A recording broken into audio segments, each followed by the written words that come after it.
born and raised in Chicago, grew up in Inglewood. Okay.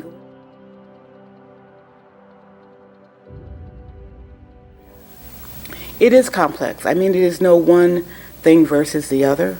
It is no one group versus the other.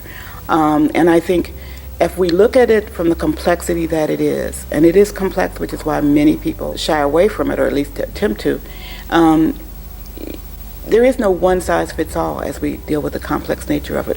What happens, racism as it relates to, and I do make this distinction, descendants of slaves versus African immigrants, and there are distinctions there, versus indigenous people, Native Americans versus, Latinos and immigrants. It's all complex, and there is no one size, as I said, fits all. And to deal with it structurally, we have to recognize how different it is. Yeah. That it is not one thing. And as we encourage young people, and quite frankly, old people, I don't give up on us as well, we need to look at how we deal with this complexity. It's uncomfortable. It is not what people necessarily want to do.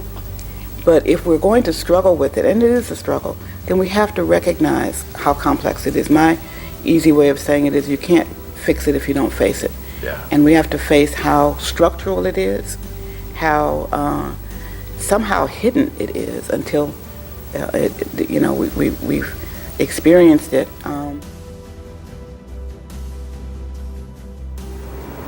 Well, I think that is a crucial piece. One person,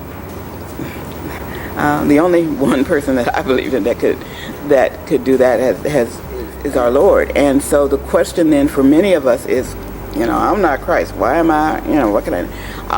I think you can do what you can do where you can do it. Mm-hmm.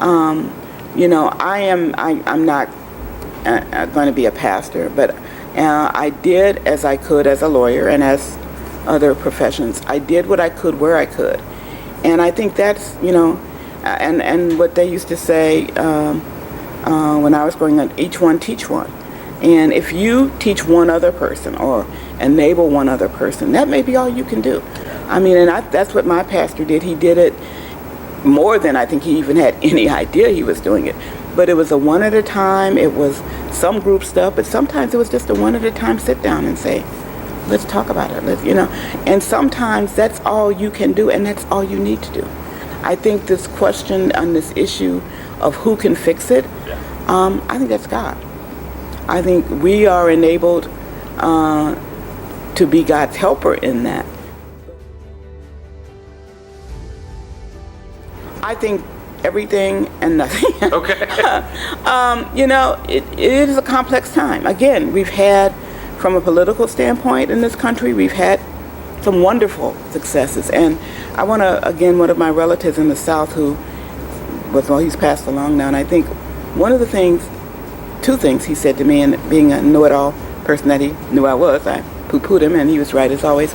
In the early 70s, and this was before I even got out of law school, he said, again, he got his degree from Tuskegee, and he said his biggest fear was that the norms of the South would become the norms of this country. And then he lived, I think he died a year after President Obama was inaugurated, and he said, we have every right to celebrate this short-term political reform, but not at the expense of long-term structural change. And once again, I said, there you go again, but he's right. I mean, and it's not about politics. In his mind, structural change is not about who you vote for. That's not the issue. The issue is who we care about, how we treat each other as human beings, the issue of seeing each other in an equal setting, and not being fearful of calling racism. It's a scary time in some ways, that some of the things that people like myself took for granted as in terms of, civil rights and race are in jeopardy.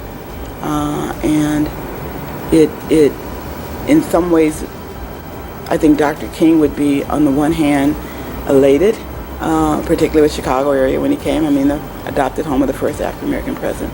On the other hand, I think he would be on his knees in tears. The Inglewood that he was at and spoke in technically doesn't exist anymore. It's been abandoned. On the one hand, great progress, great success. On the other, great need and great frustration that we've come so far and yet have so far to come. It depends upon what specifically we're talking about. Housing issues are different from economic issues in terms of jobs, although they are interconnected, but access to them is different. Education is a whole nother. And so, we hear things made up like, our tax dollars in Lake County are paying for, schools in Chicago. It's just not true. And so those structural things that are there that permit and continue the inequities are the issues. And we need to know what we don't know. And we need to not, right now I could find something, and I'm good at making up stuff. I could make up something and find something online right now that would say that was correct. Okay. We have to stop doing that. We have to live and understand what the real facts are. Not what the facts that I want them to be. Right. Because I could find those. But we have to know now, and that's the challenge, I think, that wasn't there for me in the 60s and 70s, because the facts were the facts, whether I liked them or not. What now, there are 2, maybe 3 sets of what are called facts out there. And what we have to do now is discern the real truth behind them and deal with it, because it may not be what I want to hear. So then how do I find out the truth? And we have to have the patience for that. Yep. What I find now with technology is the lack of patience. I want my answer in 5 seconds, and that's it, and I'm on to the next one. Those 5-second answers may be the ones you need to worry about, particularly on complex issues. Non-complex issues, go for it. But complex societal issues, take the time and realize it will take time. There's so many complex things that our society is composed of that it takes the church, I think, and that's why I applaud the leadership here at Joy, to really tackle this in a deep way with the young and the old, because it is not a simple issue. No. And it's an ongoing issue. It is not going to end anytime soon, and it's not a political issue. It is a structural issue in my mind that defies politics. In my mind, it is a spiritual issue.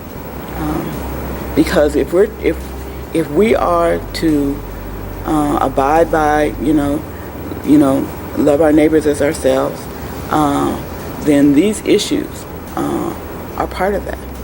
To enable us to love our neighbors as ourselves, these are the issues we've got to tackle and structurally try to understand, or we will never be able to abide by that.